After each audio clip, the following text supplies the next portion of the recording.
Pronto. Lá vai o pastor à procura da ovelha que se perdeu.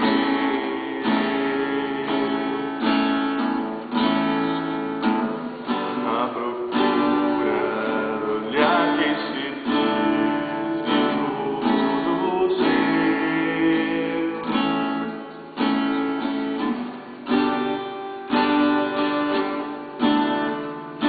Lá, pastor, lá vai o pastor à procura da ovelha que se perdeu.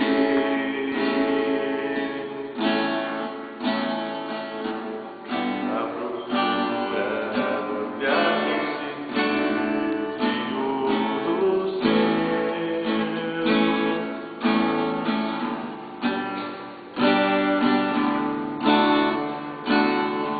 A encontrou em campos que não são seus, e viu que em suas feridas a dor está. Em seus olhos há somente a solidão, e agora só deseja ao redil voltar. A ovelha sou eu, e não conheço outra voz. Por isso, quando eu fugi, me cansei e me perdi. Eu procurava outra voz, mas não pude encontrar. Hoje posso ouvir de novo a voz do pastor a me chamar, e assim eu compreendi.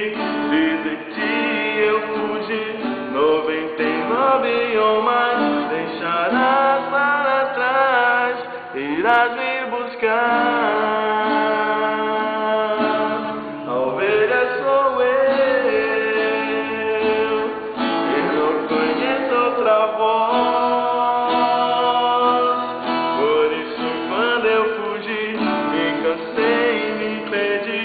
Eu procurava outra voz, mas não pude encontrar. Hoje posso ouvir